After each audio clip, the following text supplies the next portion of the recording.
Time availability நம்ம கண்டுபிடிச்சாலும் ஒரு சில இடத்துல இந்த கீ பர்ஃபார்மன்ஸ் இண்டிகேட்டர் அப்படின்னு சொல்லுவோம். அதாவது வந்து பார்த்தீங்கன்னா டேட்டா சென்டருடைய அந்த அப் டைமை வந்து நம்ம ப்ராப்பராக நம்ம வந்து என்ஷூர் பண்ணணும், அந்த அவைலபிலிட்டி என்ஷூர் பண்ணணும் அப்படின்னா ஒரு சில கீ பேராமீட்டர்லாம் நம்ம மானிட்டர் பண்ணிக்கிட்டே இருக்கணும், அதை ஆப்டிமைஸ் பண்ணிக்கிட்டே இருக்கணும். அதில் 2 பேராமீட்டர் அப்படின்னா mean time between failure.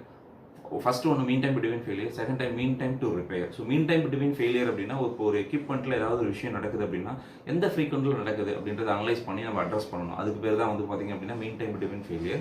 Mean time to repair, so ஒரு எக்யூப்மெண்ட் வந்து ஃபெயில் ஆயிடுச்சு அப்படின்னா அது எவ்வளோ நேரம் நீங்கள் எடுத்துக்கிறீங்க, ஆவரேஜ் டைம் வந்து எவ்வளோ நேரம் எடுத்துக்கிறீங்க அதை ரீப்ளேஸ் பண்ணுறதுக்கோ இல்லை வந்து ரிப்பேர் பண்ணுறதுக்கோ. ஸோ அது வந்து பார்த்தீங்கன்னா mean time to repair. So இந்த 2 கீ பர்ஃபார்மன்ஸ் இண்டிகேட்டர் ரொம்ப ரொம்ப முக்கியம் to ensure high availability of ஒரு டேட்டா சென்டர். ஸோ இப்போ உங்களுக்கு வந்து பார்த்தீங்கன்னா ரிடன்டன்சி லெவலையும் அவைலபிலிட்டி பர்சன்டேஜையும் நீங்கள் அண்டர்ஸ்டாண்ட் பண்ணாதான் நீங்கள் எனி பிஸ்னஸ் வந்து ஈஸியாக போயிட்டு அவங்களுடைய service data centre service provider வந்து